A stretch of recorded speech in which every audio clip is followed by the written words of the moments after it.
This is Film Center, your number one show for real entertainment industry news. No fluff, all facts. Now, here are your anchors, Derek Johnson II and Nicholas Killian. Hey everyone, welcome to Film Center, your number one place for studio news. My name's Derek Johnson II, and I am here with writer-publisher Jemima Victor. Hello, how are you doing today? I'm doing great. How are you? I'm doing great. As you guys know, we take we were here at LA Comic-Con. We take the radio show everywhere and introduce you to very interesting people. Now, what's really great is that she's a fantasy writer. Yep. She's an African-American fantasy writer. Yep, Haitian too, for all my Zoes out there. And tell us a little bit about yourself. Yeah, so my name is Jemima Victor. I'm actually from Boston, Massachusetts, so we came out just for this weekend. Awesome. And I would say that I'm a writer by trial, by fire, because I never really saw myself writing. When I went to school for a whole bunch of different things. I switched from like psychology, and I went to education. And one time I was like doing music and French. I ended up like... you speak French? Yeah, so my parents both came from Haiti, and they immigrated here. Oh, yeah. Oh, okay. So I speak Haitian Creole, English. Haitians make such great crab. Yes. They do. Legume. Oh my gosh. Yes. Yeah. You gotta come to Boston. You gotta come to Boston and get some. Yeah. There's no Haitians out here, right? I haven't really seen too many. Not really. When I graduated from Florida State University, and when I was over there was a lot of Haitians, but not over here. I gotta come to Boston and check it out. Yeah, you gotta do it. And one of the cool things actually about being Haitian is that I have a lot of influence in my writing and in the style of like humor too. So if you see like food references, like 90% of the food references in the book are from Haitian cuisine. Really? Yeah. So interesting. I just repackage it and like gatekeep a little bit. I'm not gonna just like throw the names. Like some, like, especially in pop culture, like one of the ways they make something like ethnic is just, like, for example, I was reading one of, I think it was like Six Crimson Cranes, right? Or like one of the books by Elizabeth Lim, and she does, I think, I want to say Chinese, but I think it's one of the Asian diaspora, but she just throws in the names of the things. She's like, oh yeah, we had these sticky buns, or we had these like... They say in general, like a general name for it instead of actually saying what it is? No, like they'll say it like the actual dish, and like, just assuming that the audience knows what it is. So like a lot of the times, like they'll throw in... Let me give a better example. Say, I think of it... The only one I can think of where the audience probably knows what it is, like Princess and the Frog, where she's like, I made gumbo. Yeah. But that's such a general term that they would know that. Yeah. Compared to something like, like my mom, she makes a seafood gumbo that she calls Seaside. Oh, nice. And so where she's from in Alabama, she's from Birmingham, Alabama. There, if you say, I'm making Seaside, some people from there, they'll understand, like, okay, I know what type of gumbo she's making specifically. Yeah. Compared to, like you said, if you say specifics, not everyone might know. Yeah. You know what I'm saying? Being a writer, how do you make sure that your influence, or you're talking about, your influences transfer over? Is that a technique that you use? You say the general term? No, I actually describe the dish. So, for example, in one of the books, you'll see them say, in the first book, you'll see them say honeycombed meat. So, tripe is part of the stomach of a beef, or an animal, right? So, I don't know if it's beef intestines or beef stomach, something about beef that. Stomach, it's like the tripe. So, I just describe it like honeycombed meat, and I'll just like describe, like I'll look at a picture of it, or I'll think about what it looks like when I'm eating it, and I'll describe the sensations. I'll be like, the texture, or the smell, like the infusions of this and that, versus like outright saying it. Because also I feel like there's no real good like English translation for what I'm trying to say, or I don't know it. There might be, somebody might have it, but like for example, cremas is like a Haitian drink that we have. It's like rum, it's coconut milk, it's very sweet, it's very creamy, and it's very thick. And you have it over ice, and that kind of, as the ice melts and you mix it in your drink, it becomes more of like a sipping drink, right? Mm-hmm. I would like you don't just chug it. I would akin how you experience it. It's like an old fashioned. You have it in a rocks glass with the ice you pour over it. But then on Google they say Haitian eggnog. Haitian eggnog? Haitian eggnog. Eggnog. Just because it's the same color, it's so different. I feel like eggnog I've actually never heard anyone say Haitian eggnog before. If you Google cremas, a good amount of search hits will say Haitian eggnog. And I'm like, you're lying to the people. That is not what that is. No. It just looks like that. So it's just... So yeah, that's what I'm saying. It just only looks like in texture and yeah, so but I feel like the experience is different. Yeah, so you have all of these very interesting roots, and they branch off into your writing. Mm-hmm. And you said that you didn't start off wanting to be a writer. It's interesting because I'm a screenwriter myself. And I also, I started off in science. I was studying to be a geneticist all the way until I was in college and things like that before I decided, maybe I want to do something else. What was that point for you where you were like, you know what? I think I'm going to go into writing, and not just like, I think this is what I'm going to do. Yeah, that point for me was when the experience in school didn't match the experience at work, and not even just like the environment. A lot of people are like, When you say school, do you mean like college? College, yeah. Okay. So I went to university, I went to Boston College, and we studied accounting. And it's funny because everyone thinks it's so dry, but I was fortunate enough to have really great professors. Like a lot of the professors that I had won like their department award of the year of being the best professor or whatever. Oh, that's awesome. Yeah, so I had this one tax professor, and he was great, Ed Taylor. Listen, Shout out to Ed Taylor. Right, shout out to Ed Taylor. He literally just made it make sense in real life. Like he would relate, and I don't know. I feel like he was also a tax practitioner as well, and he would just like go golfing every weekend. He's like, I just flew back from Miami, blah blah blah. Yeah. But he would just like, so even just how like when you're going shopping, the reasons why you have better deals in certain ends of the year is because a lot of businesses want to meet their quotas, and they'll have like, sales. And after Christmas, if you want to go shopping, go after Christmas because everyone is calendar year. The details. Yeah. He'll explain the cycle. Like a calendar year is January 1st.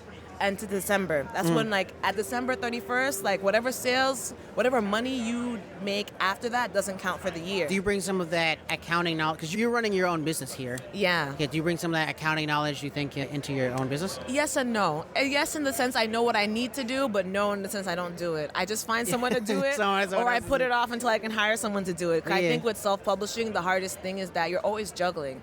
And if you ever see those circus acts where they're just throw another ball to the clown and he keeps juggling, they throw another one, they throw another one until he can't stop juggling. That's what self-publishing feels like. On this show, we talked previously with other professionals who would start off professional, then they go indie, or start off with the studios and stuff like that.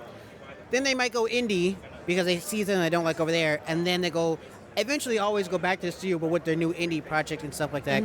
Where would you say that your, I don't want to say training, because that might be a little bit too far, right? But where was your writing experience come from before you say, okay, this is what I'm going to do? For example, my writing background, I used to just write for myself a little bit, but it wasn't what I really cared about, right?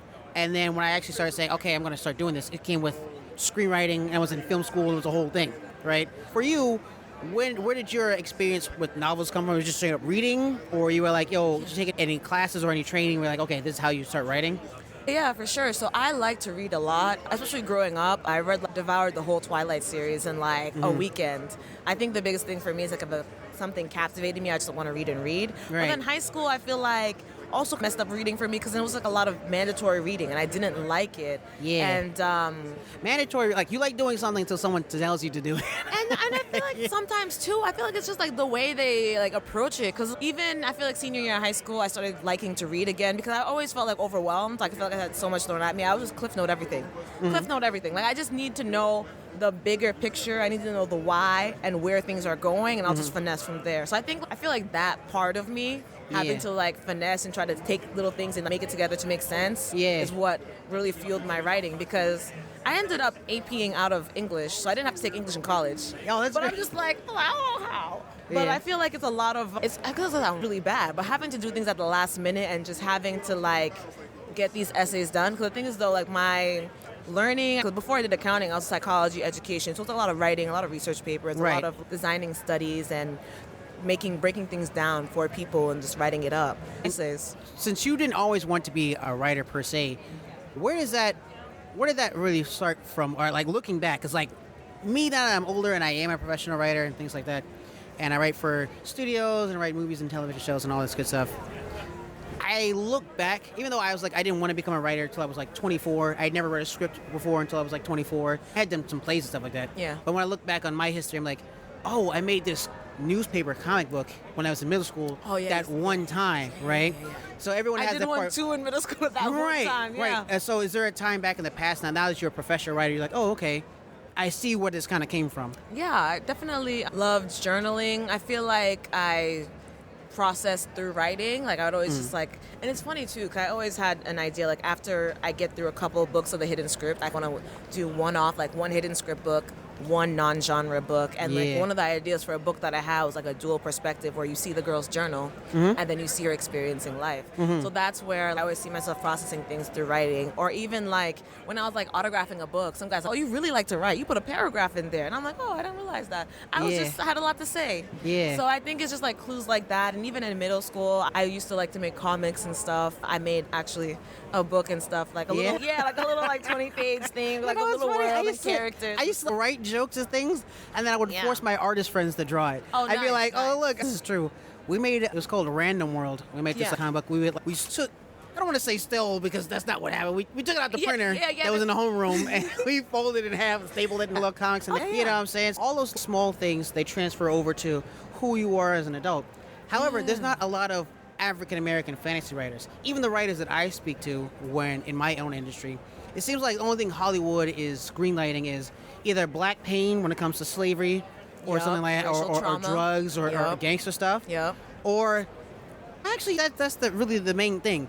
Even when it comes to Luke Cage, I say is a little bit different because he's a superhero, but he came from that era of what's going on and things like that. Compared to the updated Black Panther, it's not really focused on that. Yeah. Being an African-American female who's writing in fantasy, you don't have a lot of, compared to possibly other races, you don't have a lot of people that you're looking up to who look like you. Is there any writers that you were, when you were younger, you were like, I love this style, at least want to incorporate it? Yeah. Oh my gosh. It's funny because my friend had just asked me, like, why didn't you tell people this? So basically, Their Eyes Were Watching God by... Their Eyes Were Watching God. Yeah. Oh my gosh. I don't know why her name is blanking. It's always when you're on the spot, you blank. It's always when I'm on the spot. It's always when I'm on And she did Jonah's Gore. She writes in the prose, like the dialogue style that I'm thinking of. So she has phonetic... I can't remember. But that book was inspirational to you. That book was really inspirational, okay? It turned into a movie. Halle Berry, Michael Ealy, all of them. It was really, really good. But it was just beautiful because it was just about her trying to live her life. Janie, she's like this young girl and she gets married off and stuff like that. But it was just very beautiful. And it's just, I never really see phonetic language like that and it not be like, I don't know, like hood derived or like the gangster aesthetic writing. So do you have any other influences, I don't know, that inspired your style? Yeah, for sure. One of my favorite books that I had read it when I was younger, and then I went back to reading it older and watched the movie and everything, is Their Eyes Were Watching God by Zora Neale Hurston. Oh, yeah, okay, so yeah. Yeah, it's really, listen, it's so beautiful, and like she's from Florida, and she based in the small town near the area that she was in, and one of the cool things about it is that it just wasn't like, a lot of times when I had read other books that used like slang or African-American vernacular or just like even phonetic spelling. It doesn't feel genuine, does it? Okay, one, it does feel genuine, but two, it's always the same perspective of being in the hood or a basketball kid trying to I feel like it's like love and hip hop on repeat. Something that you've seen a billion and a half times. Yeah. Yes, I think that's so interesting to bring up. And struggle love, like this one was struggle love, but a different perspective. Like she had money, she was married off young when her husband was like married, mayor, whatever. But I feel like you focus more on the woman's experience, on Janie and her life and what she's thinking. And even when she fell in love with Tea Cake, it was like he was like, I don't need your money. You live off my dime. Whatever I go, you go. It was just, I don't know, just the way that the story was constructed and even how she had the descriptions and everything. It was just so beautiful, so beautiful. And so I love the movie too. It was had me crying. But I just love the fact that it was, even though it didn't have a happy ending traditionally, I still felt like a warm catharsis. You still felt satisfied. Yeah. Still felt satisfied. Yeah. There's such a lack of African-American female fantasy writers. I myself, I'm working with a couple different projects, and some of them, it's not black female writers, because there is. Yeah. Shonda Rhimes is a big hero of mine. Yeah, she's... Issa Rae is really great. She's not a personal hero of mine like Shonda is, but she's also really wonderful. However, they're not writing fantasy. Yeah. And you think about things like Lovecraft Country. Yeah. These are heavy fantasy that's made by black fantasy. I really think that black fantasy is being pushed away, not pushed away, but needs more light. Yeah, I definitely think so. I feel like it's a weird pull where if it's a hot, popular thing right now, we're on it. For example, I think it also has to deal with all the different medias intersecting, because right now Afro beats is a hot thing. You'll have people who never set foot in Africa, people who don't know anything about any black people trying to have that beat in their song. Yeah. Nigeria is popping, which you also see a lot of just Afro-centered fantasy popping right now too. Children in Blood and Bone, a lot of just Nigerian writers. Stay With Me by Adebayo Adeyemi. Something, I might be butchering their names. I'm doing this on the fly. But there's a lot of things that people are always writing these things, but they weren't getting as much attention, I feel. It's so interesting you bring up the Pan-Africanism. Yeah. I just heard this term yesterday here. Okay. They call it Afro-May. Afro-May? Afro-May, African-American and anime. Oh. So Afro Samurai, the Boondocks, things like that. I didn't know that. Yeah, and it seems like, it only came out because now it's popular. But it's always been there, though. I know, but the Boondocks, they didn't like the Boondocks. And even, what is it? Was it Samurai Champloo or something like that? Someone was saying, like, it's like the ghetto Boondocks. I don't know. Someone was, like, trashing Samurai it. Champloo does have a lot of hip-hop in it. But there's another one that was, like... Was it Afro Samurai? I think That's so. the one with Samurai Jackson. Yeah. They're like, that's a cheap knockoff of anime. I was like, whoa. Whoa. Wow. Even though they're made by Anime Studio, the yeah. same studios who make the stuff they usually like. Yeah. As someone who writes fantasy, what are some of your favorite fantasy stories? Ooh, that's a good question. I'm not really sure. I feel like the first one that comes to mind right now is Red Queen by Victoria Aveyard, but just because of the fact that it's YA, so I feel like another thing that people have to realize. Do you write only YA, or? I actually don't write YA. I write YA-friendly things, as in kids can relate to it, and I also try to steer away from a lot of the current trends is to push heavy sexual content, and they call it spice. Yeah. I don't do that.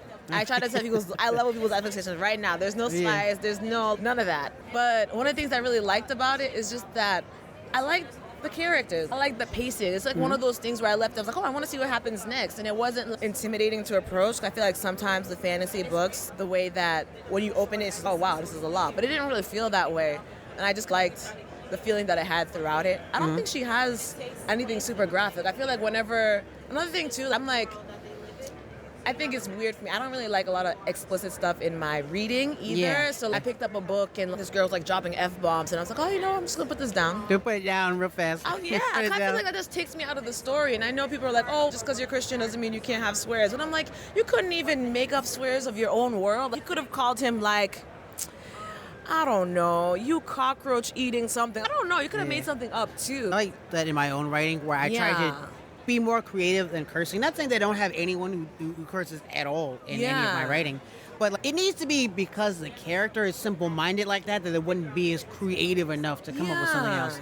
Yeah. I could say some of those insults on this radio show. I'm not going to, even though there's no cuss words in them. They're a little crazy, so I'm not going to say that. But do you find, so as a fantasy writer, do you find that sometimes studios don't really build their worlds correctly? Something that, so I do a lot of transmedia stuff too, and something that we've noticed is that, and people have heard this for years and years, just, the book is better. The book is better. The book is better. Only in very few instances are people like still happy with the transition over. Yeah. One of the biggest flops when it comes to fantasy was Aragon going from the book to the movie. And your book, you want to tell us a little bit about it first, though, before we get into it. Yeah, for sure. My book is called The Hidden Script. It's about 4 friends who go on an adventure to be kings and queens in a new land. It's fantasy, slice of life. So it starts them at orientation, and things go wrong, so they're scrambling to get to the crowning ceremony. And then once they get there, you see all of the chaos that they have to deal with. And it came out in February 28th this year. It came out, the ebook dropped, and then I had a little trouble with getting the publisher, the printer, to bring the books. Yes. So I ended up getting the hardbacks in April, and then the next one is coming out in July. But one of the things that is glossed upon is that their kingship is conditional. And that they have to actually perform works and earn rank. So they get a test trial, they get to have a palace, they get to have some of the perks. Yeah. But if they don't comply, it gets all taken away from them. Yeah. That's really cool. You have a really rich world that you've built here. What do you think is part of the issue when bringing that richness to the world onto screen? 2 things. I think it's production, but I feel like that's a little bit easier now with CGI, but then also time. Because I feel like it takes time for the character, because you have a whole 200, 300 pages. So one of the things that they tell us when you're writers, you don't want to just info dump. You don't want to just have a whole paragraph where this is a guy, this is the president, this is the time, this is the money. You want to have them read through it and explore. So I feel like a lot of the times you get it visually, you get to see different things. But the issue with visual is that, did you get it to match the description? And is what I'm imagining what you're imagining. Because we're going based off the creative director's imagination. Colors he chose. When I say something is a sea blue green, that's 7 different shades you can choose from, hex colors. Yeah. And so I choose light green. You choose dark green. But then you pair that dark green with another color. So then that sets the mood differently. Because they tint everything to match. And so that's how, when the movie you have in your head is not going to match the movie of whoever's directing it. You know what I'm saying? And it's also, even as a writer, when someone's directing your own writing, that director is going to have a different vision than you possibly did. Yeah, the director has a different vision. Even the editor has a different vision. So true. Movies are made 3 times, by writing, the directing, and then in the editing room. Yeah, post-op. And sometimes they'll have conflicting interpretation. I feel like with the production, it might be a little easier because whatever is shot, but you always have cut scenes. For example, in the second Black Panther, and Wakanda Forever. Yeah. Yo, I can't believe they cut out the romance scene. I had a feeling. Yeah. I was like, I thought it felt like something was missing. And then I saw the cut scene. I was like, who was that test audience? I want to drop kick all of them because I know. the fact that y'all said no to this. It just. I felt like it was actually like an editing. I thought that was a studio call. Really? Because like I don't really know a lot of people who've seen that extra part who are confused or they don't love it or something like that, right? Yeah. The scene by itself just works. Even if you've never seen the movie. It works by itself. Isolation. That's why I'm so shocked. Yeah, so I really think it was some sort of like studio time where they're like, oh, we want to come in by the seconds. Let me ask you this. When it comes to, 'cause there's a lot of writers who say, I don't want to transfer this book into movies anymore. They say I want to transfer into television because there's more time to stay with the characters. Okay, yeah, right? yeah. It's not the 1950s. We don't make Ben-Hurs anymore. You know what I'm saying? We don't make these 4-hour epics. There was The Irishman. Marvel's trying to push it up to those hours. Yeah, and Marvel's trying to push it up. But it still doesn't satisfy possibly 13 episodes that are an hour long. Yeah. That's completely different. Yeah. As someone who has written a book that is, I think your book's about 500-something pages, right? Mm-hmm. So there's also illustrations, but it is quite thick. It's a little thick. She's a little thick, yeah. Would you say that something of works of this size would be best told in theatrical or best told in a television? Because a lot of times when you look at things that are, some books can't be TV. Yeah. Some things can't be TV. Yeah. Because the engine isn't there. Yeah. It's just, Yeah. and a lot of escape stuff, the plot is escape, it just needs to be a movie. Yeah. Right? So would you say that the hidden script is more of a television style or more movie style? It's funny because when I imagined it as a TV movie saga, so you'd like have Star Wars. Yeah, Star Wars, but also I feel like more how you have different movies, like Marvel, how they have different movies. Oh, for like the connection universe. Like yeah, the universe. yeah. But instead of each movie be a different character and then you see them in Avengers, like each movie would be the next. It's just Avengers. Yeah. Oh, okay. Yeah. I think it also depends because I know it's hard with TV because if there's no interest, it can get cut anyway through. So Yeah, like it'll get Shadow and canceled. Bone got canceled. Right. And they have a petition on change.com or whatever .org. Oh, let's bring this show back. But what if they don't bring it back? So it's tough either way. But at least with the movie, you know once it's out and you always have that. People can buy it.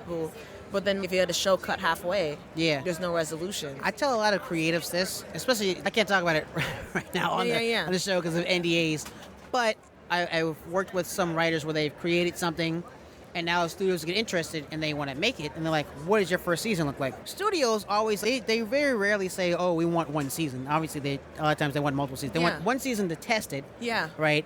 And then if it gets past that, they're like, okay, let's do multiple seasons, this and that. Yeah. However, sometimes you get canceled. Netflix is famous for canceling shows that people like. Yeah. How do you think that some of those writers can handle? Because I always tell them go all out the first season. Yeah. Because you don't know if you're going to get another one. Exactly. Just go and then all try out. to resolve it. That's what, But you're saying that you would imagine yours as the, right? How would you tackle that problem knowing that you might not get a second one, but you want the first one to still be satisfying? Yeah, so with this one, I would actually put the first book and the second book together. So the reason why this book is the way that it is because it's just production. I didn't have enough money to write everything that I wanted to say and get everything edited and get everything printed. So funding is a big thing for indie creators. Listen, they charge per word, and I was like, I could not get a reasonable quote to save my life when it was like originally. The original. Now, so you're talking about line editing? You're talking about everything. So the original manuscript for the hidden script was supposed to encapsulate their whole month. So you see them their first week. You see all the drama that they go through. Right. And because they were so negligent their first week, they don't realize they have a mission that they have to do. So that's what book 2 opens. They have a mission. They have 48 hours. They got to snag a mission. They got to do the mission, complete it, come back. And they end up picking up some last minute thing because it was the only thing that they had. Why did they not get something earlier? Because they were messing around the first week, not paying attention. And then at the end, you see the consequences of all of that. And so that's, in my head, that's movie 1. So even though technically it's 2 books, that's enough to fill up 3 hours. Okay, you're talking about what the manuscript originally was, and now it's been edited to this version. Yeah. Obviously, there's been some change in story structure a little bit, right? Oh, yeah. We're entering this zone now, and the consensus is, not only movies are looking visually starting to feel the same, right? But also in the story structure they're starting the same. Wish, that came out recently, and a lot of people watched it and they said it's just a Disney movie. Instead of saying, "Oh, I love it," or "There's a," they're like, the trailer was giving that too. Yeah, it's just a standard Disney movie. Why do you think that these studios are starting to go into this standard storytelling mode? Not saying that everything needs to be pants. That there's 2 methods: you do by pants of your skin and just write whatever, or you're gonna do outlining. So you told me a lot about your world and the book and things like that with screenwriting. Why don't you tell some of our listeners, because we have a lot of industry professionals, but there's also some people who want to get into the industry. Do you have any advice for people who just want to start to get writing? Yeah, I would say, you know what's funny? A lot of the times when I see people ask me, they're like, oh, should I do self-publishing or should I do traditional publishing? And my first thing is just get the draft done. I feel like for me, that has been the biggest hurdle. And it's also hard for me, like when I was first starting, I always really wanted to be perfect. And at first when I was thinking it was going to be a movie, I feel like the ideas flowed a little easier because I was just doing bullet points. I was like, this is going to happen and this is going to happen. But then once I realized I wanted to make my novel an actual prose written novel, I was like, man, how do you describe things? Oh my gosh. You're going to need more details and things like that. Yeah. And so I had this weird struggle where I had like either passages that were like really sparse and had no explanation, just like dialogue. So in my head, I just saw them talking. Did you start off as a screenwriter? Yeah, the hidden script, I had imagined it to be an animated movie. Oh, so that's like where the origin was on that sector, and then you decided to move to the novels. Yeah, it's funny because the opening part, it's called The Intruder, is because in my head, I heard the song Intruder by Takeoff, the mixtape on YouTube. Yeah. Intruder. And that's I'm like, oh, wow. And I just saw like the opening scene happening as if it was like the soundtrack, and like this is how it opens. Some guy, it's like raining, and I just saw like all the things, like it's like dark setting, and I just like the camera panning and everything. So that's so cool. Yeah. So what's next for you? Next for me is writing book 2 of The Hidden Script. I have it set to publish July 9th, 2024, which is exciting, and then more conventions and hopefully getting the word out and just keep pushing. Yeah. That's fantastic. It's been great talking to you here. Do you have any, find out where people can listen to you or find you, socials and online? Yeah, for sure. You can find us at thehiddenscript.com, and you can find us on Instagram at The Hidden Script Series, on Facebook at The Hidden Script Series, TikTok at The Hidden Script. X. I mean, I keep saying Twitter, but it's X now. It's X now. The Hidden Script. You know, it's quite interesting. It's like, do you usually make tweets or he makes X's? I don't know. Because someone who makes X's, that sounds like that might be a problematic person. All right, cool. Thank you so much, guys. This has been Film Center. My name's Derek Johnson II. And I'm Jemima Victor. And we'll see you next time. Bye, guys. This has been Film Center on Comic-Con Radio. Check out our previous episodes at filmcenternews.com. Sign up for our newsletter and get the Hollywood trade straight to you. You can follow the show at Film Center News on all major platforms. Tune in next week for a fresh update. Until next time, this has been Film Center.